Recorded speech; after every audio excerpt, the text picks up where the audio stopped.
Welcome to the Mesquamaket Beach Podcast, a podcast spotlighting the businesses, newsmakers, events, and memories of Rhode Island's historic Mesquamaket Beach.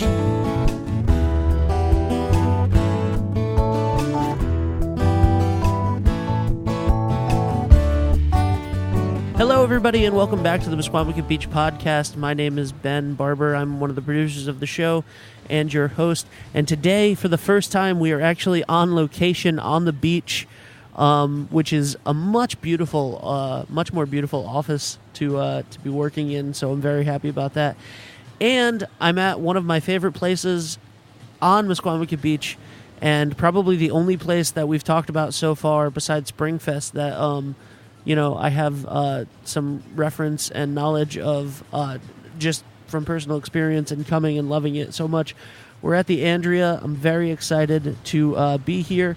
And we, of course, are here with Rebecca Colucci. And I'm so sorry, you just told me your name. Judy Colucci. Judy Colucci. I'm so sorry.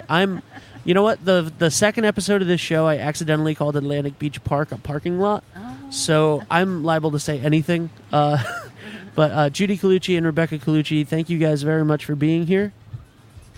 You're welcome. You're welcome. So can you tell me a little bit about? So we're on the patio right now. Is that what you would call this? Correct. We're sitting right behind the fireplace that was part of the original building. Yeah. So this is awesome. This is really cool. So this was not here obviously before 2012. Correct. And we'll get to that in a little bit.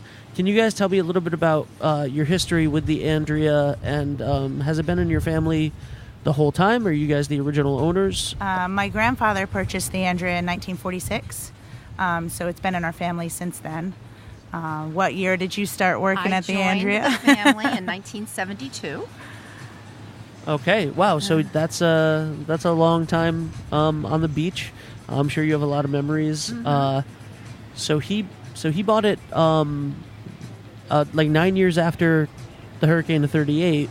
Correct. Was it? Do you know when the Andrea started? 1912. 1912. Was when it was originally houses and stuff, and slowly merged into a bed and breakfast. And then it ran as a bed and breakfast for a long time until my grandfather changed it over to a hotel where everyone had their own bathrooms. The bed and breakfast had like a common bathroom on every floor. Yeah. And it was awesome. So since 1972, you said? Yes. You've been here? Yes. What changes have you seen at the beach? Well, many. I mean, even in 1972, there were still rooms that shared the bathrooms. Shared bathrooms. And so over the years, every year we would do a remodel, and by the, I would say, by the end of the 70s, each room had its own separate bathroom, and it was a much more updated hotel. They added the patios off the rooms because originally it was just windows. You couldn't get outside. So every year, the Colucci family always did a project. There was always something to make it better for the customers. That's awesome. Mm-hmm. And so you and Rebecca, you grew up here. Correct. Then, so how, do you guys live close to the beach? Yeah, we grew up we have two homes across the street. Oh, wow. So we grew up on property. So you're here year-round on the beach. That's awesome. What was that like? Mesquamaket, it's amazing. It's a great place to be. Did you, what changes of around the, because there were the nightclubs in the 80s, and then, a lot of that got torn down, and now it's more of this family-friendly current Mesquamaket. So, what have you guys thought of all of the different eras of Mesquamaket Beach? I think any community transforms over time. I mean, the ocean makes you make those business decisions sometimes. But it's just basically, I think it's people just knowing what the consumers want and transforming into giving them what they want to come down and spend their money on. So obviously, sometimes the ocean decides for you that it's time for a change. Sandy, Hurricane Sandy, Superstorm Sandy, whatever you want to call it, had to have been one of the more difficult times for your family, I would imagine. There were other storms. Yeah. I mean, we went through Hurricane Bob, where I think that storm was in August, right before Labor Day, and luckily, I mean, took out all the windows, and all the big patio in front were gone, but within a week we were able to put things back together again. Oh, that's Sandy, good. of course, was a little bit more severe, right? And the building was really tilted and really sinking, and we had a big decision to make because the building was 100 years old, and whether or not we could, put her back together again or not. So, but I'd been through several hurricanes where we were evacuated, had to leave the property, and then come back and regroup and fix it up. And of course, living across the street, how were your homes affected by those storms? We were pretty fortunate with the homes. I think this last storm, Michelle had to move out. Yep. For a few months because she didn't have because they any, lost the porches gas I mean, the last storm, Sandy was definitely the worst because both houses had to be remodeled after those storms. So what made the decision to go with the beachfront bar and expand the patio and not try to rebuild the hotel? Well, the first winter after Sandy, I mean, first we made the major decision to tearing the hotel down, and that was problematic just in itself. And then this was supposed to be a temporary decision because we had to raise some money for the new hotel. Right. So that winter, I mean, we have a beautiful sketch drawing of the new hotel. We've spent lots of money with architects and septic designs and stuff because that's where we were going forward with that. But then we had a summer at the new setup, and the restaurant did great. And we found that our customers really liked coming here better without the hotel being here. That some of them didn't like coming to the restaurant with the hotel because it was just it's a a different lot of atmosphere. locals anyway. I don't know. So we just saw a spike in revenue from a different area, and so we've just concentrated on improving that now. Mm-hmm. And how did that feel? Being obviously you've known the hotel your entire life, and you've had a relationship with the hotel since the 70s. So what was that like saying goodbye to that? It was very emotional. It was a really tough, winter, watching them tear down the hotel. But we knew that it was the best thing to do, and it's proven to be the best thing that we could have done. It's been a real positive change for our family. Yeah. So as you were saying, at least for locals, the Andrea in the past five years. 5 years because Sandy was in October. So for the past 5 summers, this has really become the place to go on Musquamacut Beach, the restaurant, the bar, or at least in the very top echelon of that. And does that? I think the do you locals feel like that was I'm sorry. Do you feel like that was a rallying around it, or do you think that just the change of the atmosphere made everybody want to come more? Well, I mean, first of all, I think any westerly person that loves Musquamacut, they venture all the places down here. They love it. I mean, the Windjam, we all do great businesses down here, so it's not I never consider the Andrea the place to be on the beach because we have such great other places too. It's true. You can spend a whole week down here and find something new my every day off last week, I took my electric bike out and we went and had sandwiches at Watch Hill at St. Clair's. We had drinks in the afternoon at the Windjammer. We stopped into Patty's. I mean, it's just, that's what a true Musquamacut local does. Yeah. It's that's awesome. By the way, I think Charles is going to be jealous because he said on his episode, Charles Treffis from the Windjammer said on his episode that when the summer started, he needed to get me out on their patio to do an interview and just talk about what I saw. And he warned me that I was going to get burned very badly because I'm so pale. And luckily, I'm sitting in the dark behind a gigantic, beautiful fireplace, which is good because I probably would get burned to a crisp. The community, and so like, what was the? But I definitely, back to your other question too. I mean, we did feel a large sense of the community helping us with the rebuild process. Yeah. There was a lot of support from people. It was amazing. I mean, lots of people stepped up and came out of the woodwork to help us with our plan and talk to us and figure out what would be best for us and offer their help and opinions, or just a shoulder to listen to us vent about it.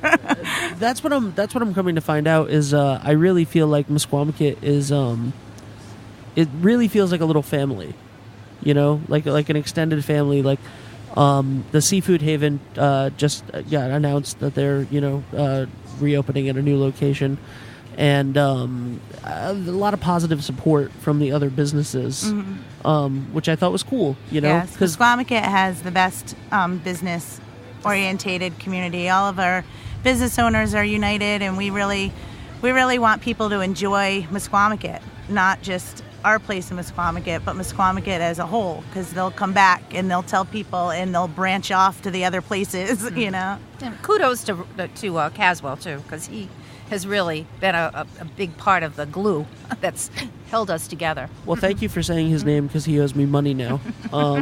Every time somebody mentions his name on the podcast, he has to pay me more. That's not true. It should be. Yeah, it's great, and you guys are all rooting for each other and coming together, and it's awesome because it's a little strip of beach that's bigger than people think, but it would be very easy to breed competition and resentment and stuff like that, and it's just not at all what I've seen talking to the business owners, and that's really awesome. So I think that you guys and everybody else that we've talked to and everybody that has businesses down here should be commended for just the working together. Yeah, it's fantastic. Yeah, thank you. So do you guys? What's the stress like? What's the stress level like? Like, what's the difference between now running a restaurant compared to running the hotel with a restaurant? Is it easier? Is it harder? Is it just difficult in a different way? Well, the hotel was a year-round business, so we had a lot of year-round employees that we could pay year-round and keep them on. Now, with this being such a seasonal business, we don't have those year-round support, staff. So it is a little trickier to find employees, hire them. Everyone comes to a restaurant and expects you to have everything ready for a 5-star dining experience when this might be their third shift in June. We're still getting going for the season. Exactly. So it's really tough to get everyone trained. And I think even I heard in Charles' podcast, by the time you train them, it's time to shut the doors and see you later. Yeah. It is a challenge. What's your favorite non-Andrea, non-business, like, what's your favorite event that happens at Mesquamaket throughout the summer? We have Spring Fest, Fall Fest, classic car shows, movie nights, drive-in movies, Guy Fawkes, all of that, which isn't really summer, but the luau. What do you guys look forward to every year? I really try to do a little mixture of them all. I try to get myself to the drive-in one night. I try to get to some of the concerts at the Town Beach a couple times. I mean, Watch Hill has the concert series too. It's just we're so fortunate that we live in an area that you can really go do whatever. You can. Yeah. There's no excuse not to go find something to do on your day off. I think that the Spring Fest and the Fall Fest, but the Spring Fest especially, is a really nice opening to the season, and I think that it's become more and more popular over the years. Yeah, Springfest feels like it has a little more oomph to it because there's the anticipation. Yeah. You really close the doors. If not with Fall Fest, then Guy Fawkes in October is the last thing that's really done other than the luau before Springfest. I believe. Yeah. I'm learning more. So there's that like 8-month anticipation that it's coming. I love the fact that Patty's is bringing back some bigger name acts to the beach, with their nightly music shows now, and it reminds me of the old days when the Windjammer used to bring the really big acts to the beach. Right. And so, Misquamicket's changed, but when you really think about it, it really hasn't. Yeah. What's the biggest act you've ever seen on the beach? I saw Bonnie Raitt. Oh, wow. And I saw Huey Lewis in the News. Nice. That was big. I really enjoyed that. That was great. Where did they play? At the Windjammer. Yeah. Back in the day. All right. I was more the reggae night at Patty's. I was seeing Yellow Man or. That's awesome. And so you guys have live music here. Did you always have live music, or is that something that started after? Always had live music. Yeah, it changes throughout the years of what we have as far as, full bands, acoustic, DJs. We have found out that with this new setup like we have here, we don't have like a stage or lighting or sound, right. So the live bands have been increasing here. We only do them on Sunday afternoons from 1 to 5 on the deck. Yeah. Why 1 to 5 on Sundays after? It's a town ordinance for okay. music. Yeah, you're only allowed 1 to 5 p.m. Cool. Yeah, I love. I've come down here for music several times. It's awesome. We do our open mic night on Sunday nights with Greg Sherrard. He brings a house band in. And if people bring their instruments or come down, they can sing along, play cool. along. That's from 8 to 11. That's a really fun time for musicians. That's open mic on what night? Sunday nights. Sunday nights, 8 to 11, open mic with Greg Sherrard, who's awesome. Yeah. That's really cool, and he brings a whole band. Yeah. Wow. That's a great. But this summer, besides that, it's mostly DJs. We have DJs Wednesday through Saturday nights. Yeah. That's awesome. It's really cool to come see live music on the beach. It's really cool to come see a DJ on the beach.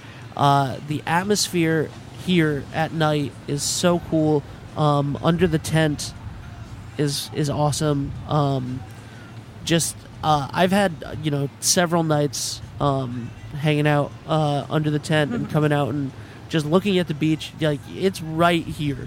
Like, I can't stress how much we are right on the beach. It's a gorgeous day down here today, that's for sure. If I threw my microphone, I could make it to the ocean. Yeah. I don't want to do that. So what are you looking forward to this summer? A nice, hot, dry season.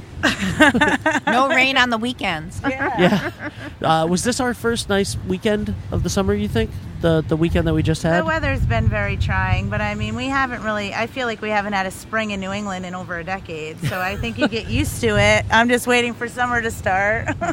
How much of your time is spent just looking at the weather report every day? Do you do it every day? I actually don't tend to look at it unless someone says a storm's blowing in, so I know when to get the salt and peppers off the tables. What are you looking forward to this summer? We just hired a new chef this summer, so I'm very encouraged that our food and quality will improve and that people will enjoy the menu and the experience. And he's been coming up with some great specials every day, so it's nice to have somebody that's a little more experienced back there. Not that we had good chefs last year too, but this guy's a little older and has more experience under his belt, so I think he's going to bring a nice level of quality back to the kitchen. That's awesome. And exciting, and a good chef really just makes all the difference. So that's really cool.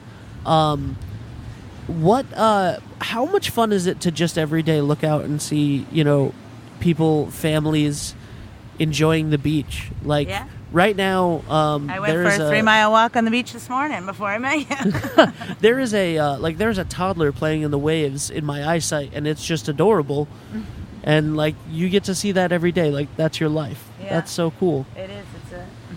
Sometimes it's you don't take the time to enjoy it. Yeah.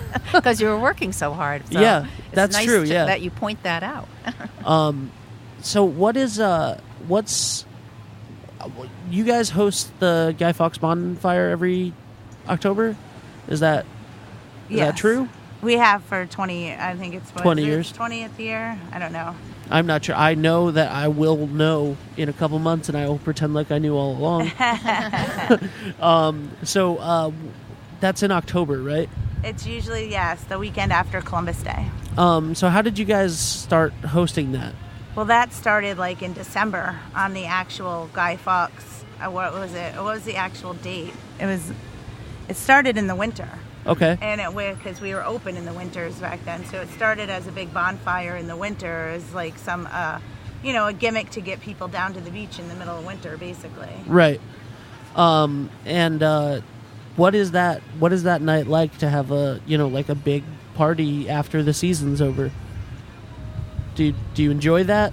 Yeah, I mean, we do a lot of parties. I don't know. It's just it's another party to us because we do weddings, birthday, all in October, those months. So that's something else that I wanted to talk about.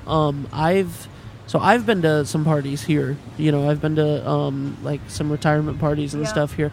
So you guys have weddings and tell me a little bit more about the events that you can we do host. Catered events where we host catered events in our off season. So like this weekend will be our last event for spring, and then once we get into summer, we don't host private events. But then in September and October we'll start up again.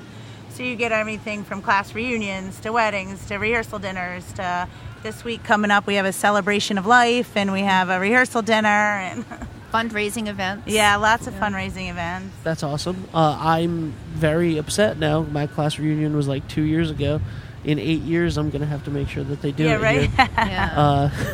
So weddings and fundraisers and stuff, that's awesome. I can't think of a better place to do something like that. I mean, you have the view obviously is great, but then you also have the tent, which is just like a massive event tent that's up. That's exactly what it is. which is amazing, and I really like the lighting under the tent at night. Yeah, it looks cool. It's a great vibe. LED lighting that they use for like the Vegas buildings, like built side to shine up on buildings. So it has like 8 different. You can strobe it. It has 8 different colors. So that's the lights awesome. are really kind of cool. So there are no plans, like you said you spent a bunch of money on the architects to draw it up and stuff. But we decided, it's to build the hotel. It's like a $7-8 million project. Yeah. And I mean, and we look at our friends down the road, and it's taken him how many years to get his hotel up? We just didn't want to borrow that kind of money. And when this is restaurant setup is working out for our family at the time. It's giving us more time to spend with our children as their teenage years progress, and they're involved in everything, it seems like. So it's just a good fit. I'm not saying 100% sure that we'll never build a hotel, because you never know what's going to happen the next time. But the next wave hits, we'll figure it out again, I guess. Are you concerned about the next wave that hits? Well, yeah. I mean, this past winter alone, we had to rebuild our whole front seawall. Oh, yeah? I mean, yeah. It was a very expensive project, and Shrenzia was here for several weeks doing it. But, so yeah, you never know. We had a storm back on Hurricane Sandy's anniversary. It was it was October 30th again. It damaged the wall so bad that we had to plucked redo a few of our rocks out on us.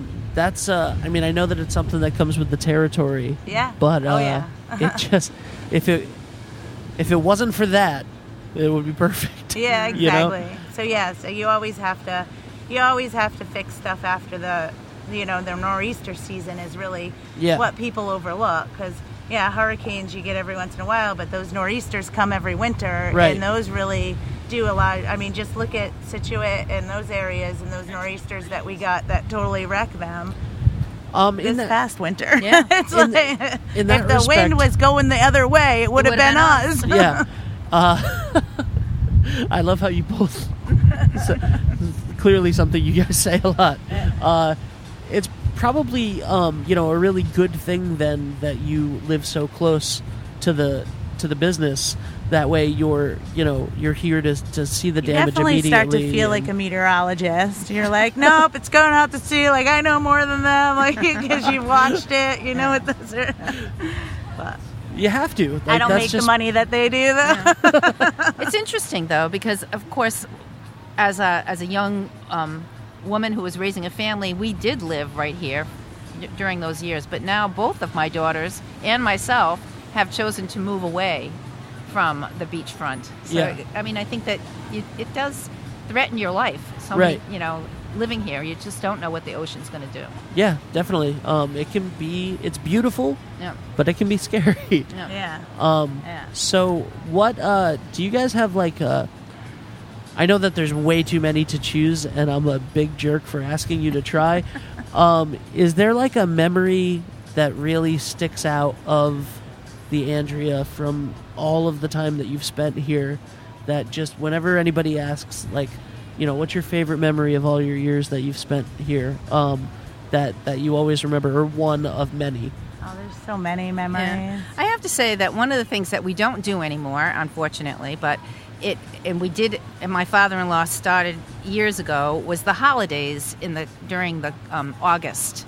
And one weekend would be St. Patrick's Day, the other would be Mardi Gras, and then the big one always was Christmas. And many of our local customers, they would step up and be the Santa Claus, and the fire department would let us use the fire truck to take Santa Claus around, and we bought presents for all the kids. It was always a very big event and a very heartwarming event, and I think that was something that was a big deal when we had the hotel. Yeah. After the hotel was gone, we tried to do it the first couple of years, and it just lost its People used to stay for those weekends. So Right. they'd have their shirts and their Right. holiday shirts. They'd be ready for it. Yeah. So we kind of lost that Yeah. momentum with just the restaurant. Yeah. People were like, what the hell's going on around here? You know? Oh, that sounds so cool. Yeah. Oh man, I really wish that I could have seen that. I remember skipping school with friends and having pillow fights in the hotel rooms. And when Daddy found us, there was feathers everywhere. He was so mad at us. See, I don't remember that. I know, right? It's probably for the best that you don't. That's awesome. And is there something that you haven't done yet that you would look forward to doing, something that you hope to do in the future, either personally or as the business or as members of the community, like something you'd like to see brought here? I didn't tell you that these questions would be so tough. I'm sorry. I would like to see more water sports in our area, but it's like, boat rentals, stuff like that. Yeah. But That would be great, yeah.